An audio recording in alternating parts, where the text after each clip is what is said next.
Hit TV ప్రేక్షకులకు నమస్కారం. నేను మీ అడ్వకేట్ రమేష్ పిట్ల ముదిరాజ్. చాలా ముఖ్యమైనటువంటి సెక్షన్ తెలుసుకుందాం మనం బిఎన్ఎస్లో, అంటే భారతీయ న్యాయ సంహితలో.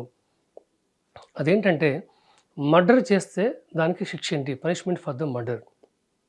చాలామంది ఈ భూ తగాదాలు కావచ్చు, భార్య పైన ఉన్న వ్యతిరేకత కావచ్చు, అన్నదమ్ముల మధ్య గొడవలు కావచ్చు, లేకపోతే పాలిటిక్స్ కావచ్చు, లేకపోతే ప్రాంతీయ విభేదాలు కావచ్చు, ఇలా చాలా కారణాలతో ఈ ఆవేశంలో ఏం చేస్తున్నారంటే ఈ హత్యా నేరాలకు పాల్పడుతున్నారు. మరి భారతీయ శిక్షాస్మృతి చట్టంలో సెక్షన్ 302 వచ్చేసి పనిష్మెంట్ ఫర్ మర్డర్ అనే విషయాన్ని తెలియజేస్తుంది. మరి భారతీయ న్యాయ సంహితలో సెక్షన్ 103 తెలియజేస్తుంది what is the punishment for murder.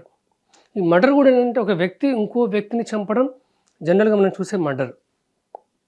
కొన్నిసార్లు ఏమవుతుందంటే ఈ ప్రాంతీయ అభిమానంతో ఈ కులం లేకపోతే మతం గురించి లేకపోతే ప్లేస్ ఆఫ్ బర్త్ గురించి కొంతమంది సపరేట్ స్టేట్ కావాలి, లేకపోతే కొంతమంది మా రాష్ట్రంలోకి వచ్చేసి మా జాబులు గుంజుకుంటారని చెప్పేసి కొంతమంది ఉద్యోగాల కోసం పక్క రాష్ట్రాలకు వెళ్తే వాళ్ళని కూడా చంపేస్తున్నారు.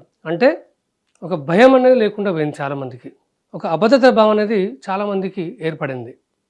So what is the punishment for murder as per or according to the Bharatiya Nyaya Sanhita section 103 subsection 1. ఇదేంటంటే ఎవరైనా సరే చట్టాన్ని చేతిలోకి తీసుకొని చట్ట వ్యతిరేకంగా కార్యకలాపాలు చేస్తూ హత్య చేస్తే మాత్రం వాళ్ళకి యావజ్జీవ కారాగార శిక్ష, అలాగే వర్స్ట్ కేసులో మరణశిక్ష విధించే అవకాశం ఉంటుంది. అలాగే ఫైన్ కూడా విధిస్తారు. Death or lifetime imprisonment with fine, ఇది పనిష్మెంట్.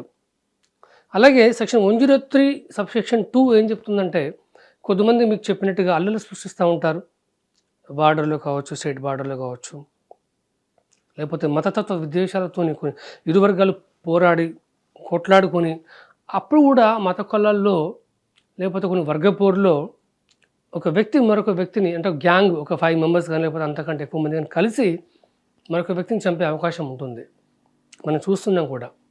సో ఇలాంటి సందర్భాల్లో కూడా ఎవరెవరు నేరానికి పాల్పడ్డారో వాళ్ళకు కూడా డెత్ పెనాల్టీ అంటే మరణశిక్ష కానీ యావజ్జీవ కారాగార శిక్ష కానీ ఈ ఫైన్తో పాటు వాళ్ళకి విధిస్తారు.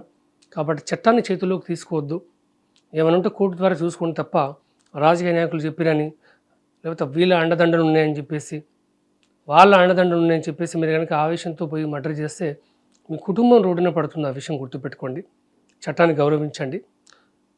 If you have any requirement of some legal advice you can call me on 9573395095.